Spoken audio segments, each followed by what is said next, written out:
Stand as you are able for our gospel lesson. Our lesson this morning is taken from Matthew chapter 5, verses 14 through 16.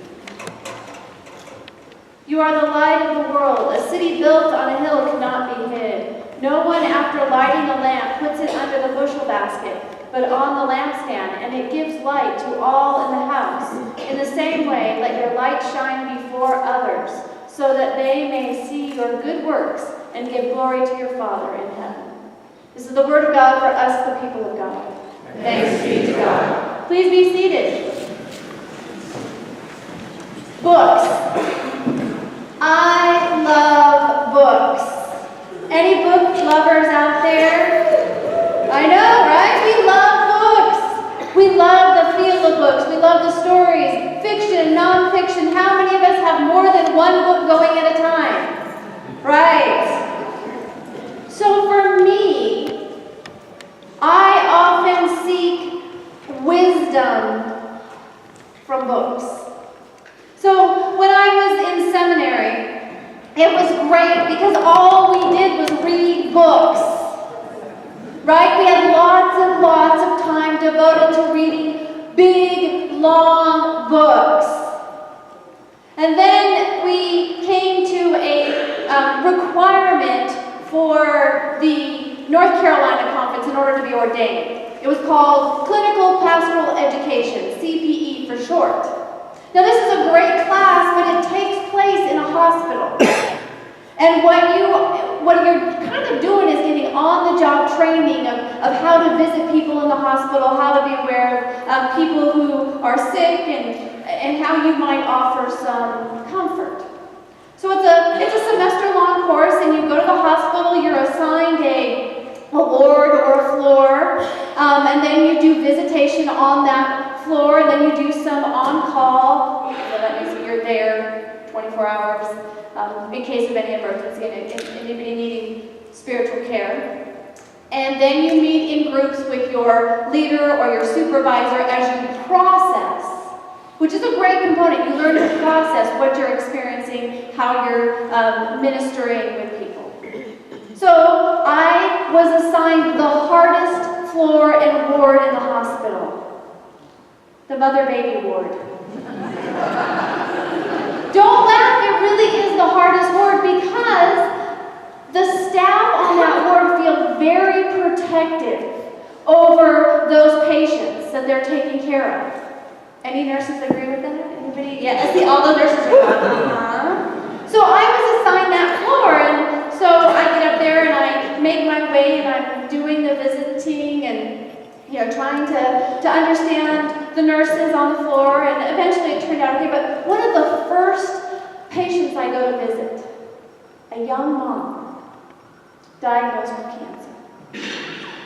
And so I am ministering the best I can to her, and we're talking, and I immediately finish the visit, find my CPE supervisor, tell him what I'm going through, and I said, is there a book I can read? Books have always been a source of wisdom and guidance for me. And going through grief after losing Dave was no exception. I was lucky enough to have lots of people who were recommending books for me. And our Proverbs that was read this morning, gold there is, and rubies in abundance, but lips that speak knowledge are rare jewels. Books were like that for me, rare jewels, wisdom that I could find in order to navigate my time as I walk through this valley of the shadow of death. And now some books suited me better than others, right? You read them and some resonate with you, some don't. And one of them that really spoke to me was called Grieving Mindfully, a compassionate and spiritual guide to coping with loss. One of the quotes I want to share with you from this book. Grieving mindfully can be understood as being consciously aware of the intense pain of love after loss. Yikes. Yikes. That sounds harsh. That sounds, wait a minute, aren't we going in the wrong direction, because isn't the goal to avoid the pain? Isn't the goal to get rid of and beyond the pain instead of walking right into it and feeling it? But in this book, I found a way in which I didn't have to run from, hide from, deny the pain that I was feeling. It actually invited me to step into that pain and feel the intensity of it, because it recognizes that the intensity of that pain and suffering comes out of deep love. That makes sense. That made sense to me. So I was able to go ahead and read this book and find that in this book there was healing. There was words of wisdom. Another quote I want to share with you from this book: grieving mindfully can be understood as making the decision to allow yourself to mourn, to fully experience the lessons of grief with the goal of living life better. Living life better. Now, that's not something you want to share with somebody who's just in the midst of grief, who's not able to hear that yet, because that can be really hurtful when we talk with people who are in the midst of grief and we say, this is going to make you a better person, or you have to be in a place to hear that first. But when you're ready to hear that, it can be healing. It can be a way in which you are given direction to walk through the valley. Now, I have to tell you that our society at times doesn't want us to walk into our pain. Right? Because isn't it all about avoiding the pain? Yeah. And so sometimes we're allowed to walk with me through this. Because this indicts me, I thought there was a certain pattern. You read some books, you go to a grief group, and then you come out healed and done with that. Right? Your murmur says, that's not the truth. But in our culture, sometimes that's the understanding, and there will be people who are really trying to take care of us, who are really trying to help us through this, who will come from that mindset, or they're just not able to step into our grief. And another book from the Grief Institute talks about how you have to be able and willing, when you encounter that kind of help, to forgive. Just forgive. Forgive those who are not able to walk into your circle of grief, who are not able to understand where you're going, or are operating out of that cultural mindset that you got to get beyond this pain and be done with it.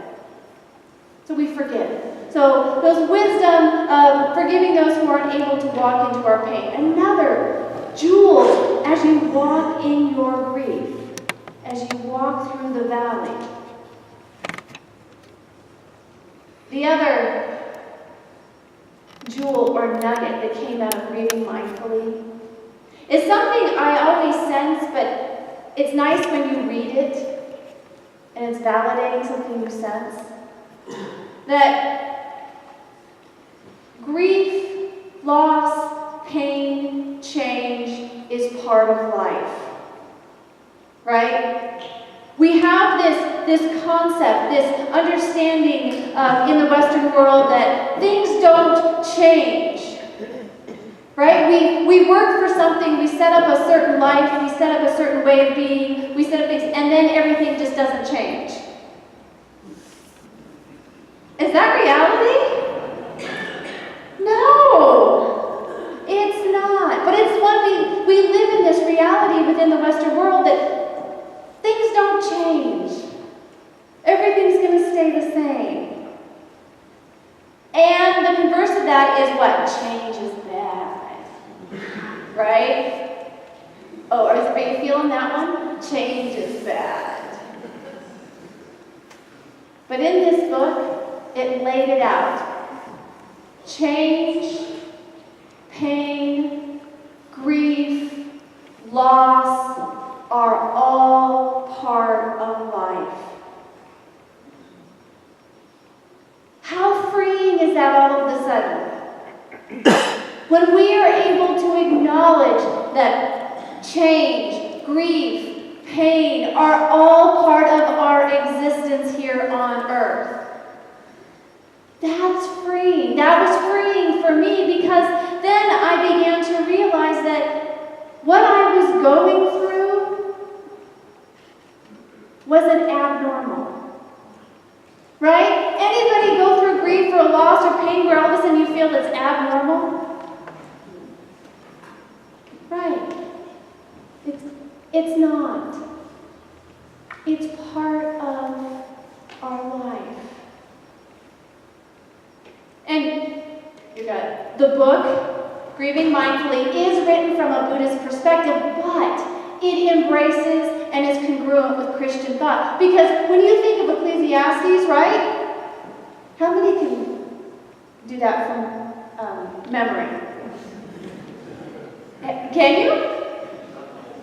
Not the whole book? Come on, Mike! Okay, what if I just say Ecclesiastes 3:1? Anybody? For everything there is a season, a time, for every matter under heaven, a time to be born, a time to die, a time to plant, a time to pluck up what has been planted, a time to kill, a time to heal, a time to break down. I like that, a time to break down. Ever had those moments where you just have to? That's my new line, a time to break down. A time to build up, a time to weep, a time to laugh, a time to mourn, a time to dance. A time for all of it. It encompasses all of life. It doesn't say that living a happy, being happy, joyful is the norm and being in pain and suffering is abnormal. It says that it's all part of this life. Doesn't make it easy, and I don't want to minimize it, because certainly we all know walking through grief is not to be minimized.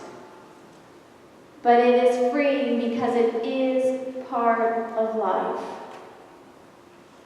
Just another quote from this book. Simply put, it is only without love that there is not grief. Who wants to live without love? Love is the fuel that drives grief, rather than point to a deficit or weakness. Grief only serves to highlight the depth of our capacity to love and be loved. Grieving is normal. Grieving is part of life. Grieving speaks to the depth at which we are able to love one another and love. How absolutely incredible to realize that we don't have to look at our time of grief, our time of mourning, our loss as something that is bad or abnormal or there's something wrong with our life. Instead, we can embrace it, say, this is part of my life. This is part of who I am. And put it, as you've heard me say before, in the proper place in our internal landscape so that it becomes life-giving. So we can then take that question of how do I live and use that to help answer it. Another book that I found incredibly insightful in my time in this past year was Learning to Walk in the Dark. It's not a grief book.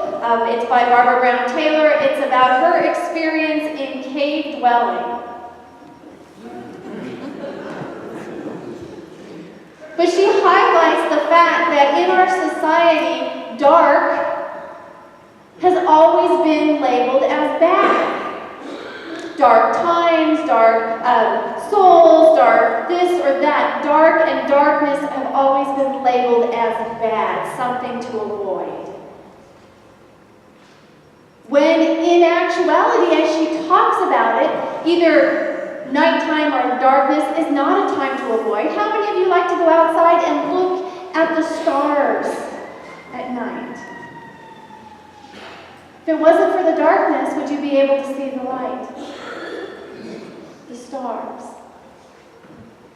And she metaphorically transitions into the dark night of the soul, or suffering, or struggling, or pain, and how that is not to be labeled or judged as bad.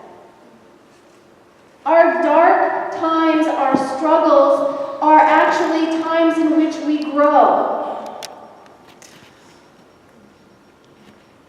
Our dark times, our struggles, our pain, are actually times that we have a chance, an opportunity to grow out of that. Again, don't go and tell somebody who's just started the grieving process that, because they're not ready to hear that. But there comes a point, if you're able to step into your grief, if you're able to step into what you're experiencing and have a reflection upon it, you begin to sense that in that time, there can be growth. There doesn't have to be this struggle or fight against what you're experiencing or what you're feeling. But there can be an acceptance of it so that you can then begin to navigate who you are in this new world. Because face it, after losing somebody, it's a completely new world. And you all know I like humor. So there's a few humor points in this new journey for me. One of them came when my boys and I suddenly realized we didn't know the Wi-Fi code password. A whole new world. That was funny. Because there was just this look of deer in the headlights, and all three of our eyes were like, oh, what do we do now? Or learning to cook. I'm serious. It has been hysterical. Because I get lost in the market, and sometimes I don't even know which market I'm in. I'm serious. I didn't even know this market here next to the church was Ralph's? Bonds. Bonds. See, I still don't know.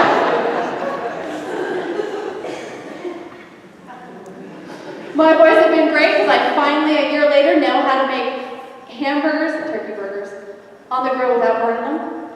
Yay. I know, yay, it's about time, right? So it's a whole new world. And those are the funny things along the way that happen. But there is the sense that now, who am I when I am no longer Dave's spouse? Now I can run from that. I can deny that. I can avoid that. I can, put that on a shelf and never deal with it.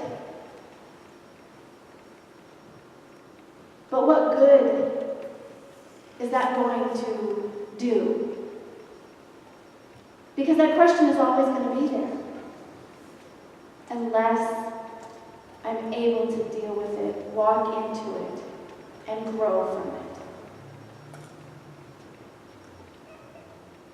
How do I live? I live going into the grief. Going into it. Learning from the wisdom of those who write books, forged out of the fires of their own pain, their own loss, their own struggles, and answering those questions. Trying to figure out how to live into this future I did not plan, which I really hate, you know me. I did not expect. But just think of the difference if I just avoid that altogether. If I avoid answering those questions, I'll live this life, this existence of what? Trying to regain what is already gone? Not honoring Dave in that he's already passed into the next life and allowing him to live that life without trying to continue to recreate a life that we don't have on this earth. Allowing him to reside in heaven while I navigate a future that honors him and where I am in life now. The next step in the valley of the shadow of death. Books helped so much. So, back to the story, I'm asking my CPE supervisor, is there any book I can read so that I can help this woman as she is dealing with her cancer diagnosis? He looks at me and he says, "You are the book. You are the book." Which then leads me to the next point. Yes, I was the book for her. I could go in, I could learn to walk into her grief and be with her in that time. But that gets me to the next part of what we'll be talking about next week, is people. How do I live? I can't just live by books alone. Some of us try. Some of us try. But really, with books and with people. People, a faith community, family, friends who are able to walk into your life, into your grief, and help you answer that question. How do I live? And that gets us back to our gospel lesson. Our gospel lesson of Matthew 5:14 through 16. You are the light of the world. A city built on a hill cannot be hid. No one, after lighting a lamp, puts it under the bushel basket, but on the lampstand, and it gives light to all in the house. In the same way, let your light shine before others, so that they may see your good works and give glory to your Father in heaven. It is the light that shines in other people that helped me answer, how do I live? And can help each of us answer that question of how do I live? Amen.